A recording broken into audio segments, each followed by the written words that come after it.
Hey guys, welcome to Himseekar career point. तो Himseekar career point के इस प्लेटफॉर्म में एक बार आपका फिर से स्वागत है। तो आज हम देखने वाले हैं ताल से संबंधित महत्वपूर्ण प्रश्नों को। तो बिना किसी देरी के वीडियो को स्टार्ट करते हैं। पहला प्रश्न है, फूलों की घाटी में कौन सी ताल है? ठीक है, तो फूलों की घाटी में है लिंगा ताल। अगला है, सूर्य कुंड कहाँ स्थित है? तो सूर्य कुंड यमुनोत्री में स्थित है। अगला प्रश्न है, कौन उत्तराखंड का उबलता ताल कहलाता है? तो बया ताल। ठीक है, बया ताल उत्तराखंड का उबलता हुआ ताल कहलाता है। अगला प्रश्न है, बया ताल को और किस नाम से जाना जाता है? तो इसे जाना जाता है भातखंडी ताल के नाम से। अगला और पांचवा प्रश्न है, किस ताल को भाई बहन ताल भी कहते हैं? तो महासर ताल। ठीक है, टिहरी में यह है। अगला प्रश्न है, किस ताल का आकार कटोरे नुमा है? तो महासर ताल।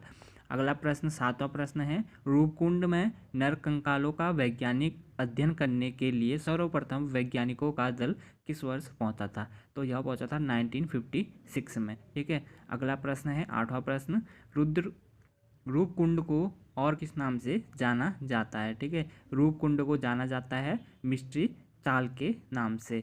अगला नौवां प्रश्न है, गढ़वाल मंडल की सबसे बड़ी व गहरी झील कौन सी है? तो सहस्त्र ताल, टिहरी, गढ़वाल।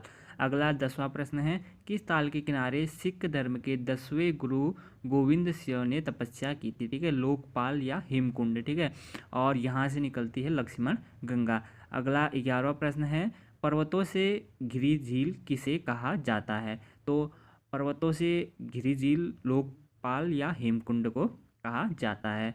अंडाकार आकार की ताल है, बताना है अंडाकार आकार की ताल है तो भैग ताल। ठीक है, भैग ताल है अंडाकार आकार की।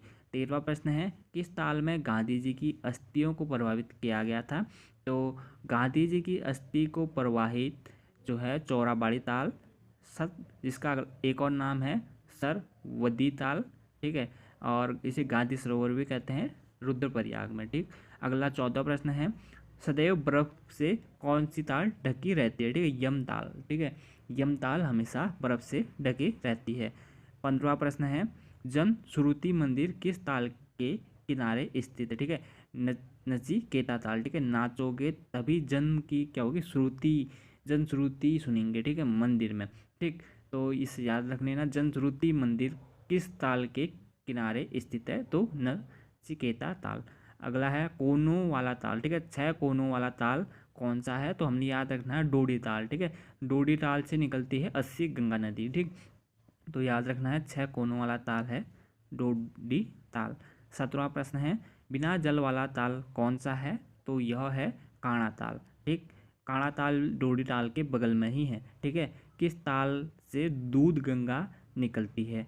तो दूध गंगा निकलती है मसूर ताल से। ठीक है, जो हम मसूर की दाल बनाते हैं तो जब वह उबलती है तो उससे क्या निकलती है? दूध गंगा निकलती है। ठीक है, ऐसे याद रखना है। और मसूर ताल कहाँ है? टिहरी, गढ़वाल में।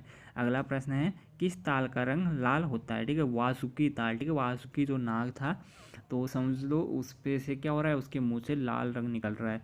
तो किस ताल का रंग लाल था? तो वासुकी ताल। अगला प्रश्न है 20वां प्रश्न, किस ताल को त्रिकोणी ताल के नाम से भी जाना जाता है? ठीक है, शतोपंत, सत्यपद ताल। ठीक, मान्यता है कि इसके तीनों कोनों में ब्रह्मा, विष्णु और महेश ने तपस्या की थी। ठीक है, शतोपंत ताल ये है चमोली में। ठीक है। अगला है 21वां प्रश्न, अलकनंदा नदी का उद्गम स्थल है शतोपंत, ठीक है, ताल। 22वां प्रश्न, उत्तराखंड की सबसे गहरी झील कौन सी है? नौकुचिया ताल, इसकी गहराई है 40 मीटर। 23वां प्रश्न है, कुमाऊं मंडल की सबसे बड़ी ताल कौन सी है? भीमताल, और इसकी जो गहराई है वह है 26 मीटर। अगला प्रश्न है, कुमाऊं मंडल की सबसे गहरी ताल नौकुचिया ताल, ये बता दिया है। 25वां प्रश्न है, किस ताल के जल का रंग गहरा हरा है? ठीक है, खुरपा ताल। ठीक है, खुरपा ताल का रंग क्या है? हरा है। तो जो हमारे पास खुरपा है तो उससे हमने एक गड्ढा खोदा और उससे क्या निकली? हरी कलर की ताल निकली। ठीक है, तो हरा रंग है खुरपा ताल का। 26वां प्रश्न है, किस ताल के किनारे विवेकानंद आश्रम स्थित है? तो श्याम ताल कहाँ है? चंपावत में। 27वां प्रश्न है, किस ताल के पानी का रंग नीला है? अब देखना यहाँ पर हरा पूछा था, तो खुरपा से हमने खोदा था और वहाँ से क्या निकला थी, हरी नदी निकली थी, ठीक है, हरी ताल निकली थी। और 27वां प्रश्न है इसी में नीला, ठीक है, किस ताल का रंग नीला है? तो क्या है, झिलमिल ताल, ठीक। तो आकाश का रंग भी होता है नीला, और वहाँ क्या होता है, झिलमिल कौन करता है, तारे करते हैं। वैसे ही नीला रंग है आसमान का और वहाँ क्या हो रही है, झिलमिल हो रही है, तो झिलमिल ताल का रंग होता है नीला। अगला प्रश्न 28वां है, 9 कोनों वाला ताल कौन सा है? तो नौकुचिया ताल, नैनीताल, और एक साथ इसके 7 कोने दिखाई देते हैं। 29वां प्रश्न है, कुमाऊं मंडल में गहरे हरे रंग का ताल कौन सा है? ठीक है, तो कुमाऊं मंडल में अभी बताया हमने खुरपा ताल, ठीक है, खुरपा ताल से हमने खोदा तो क्या हुआ, हरा ताल निकला था। किस झील के किनारे विवेकानंद आश्रम है? श्याम ताल। किस झील का रंग नीला है? झिलमिल ताल, ठीक है, ये पढ़ लिया है। अगला 32वां प्रश्न है, किस सरोवर के नाम से किस ताल को जाना जाता है? ठीक है, ऋषि सरोवर के नाम से किस ताल को जाना जाता है? तो नैनीताल को। 33वां प्रश्न है, किस ताल से जल की निकासी हेतु 5 सुरंगें बनी हैं? तो तड़ागा ताल, ठीक है, तड़ाग ताल या तड़ागा ताल से जो है निकासी हेतु 5 सुरंगें बनी हैं, ठीक है, तो याद रखना है तड़ागा ताल। 34वां प्रश्न है, कौन सी ताल नीले रंग के कमलों के लिए प्रसिद्ध है? तो यह है वासुकी ताल, ठीक। वासुकी ताल जो है क्या है, नीले रंग के कमलों के लिए प्रसिद्ध है।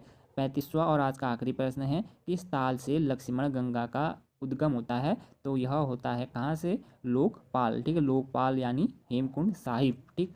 तो यह थे हमारे ताल से संबंधित कुछ महत्वपूर्ण प्रश्न। Thank you for watching.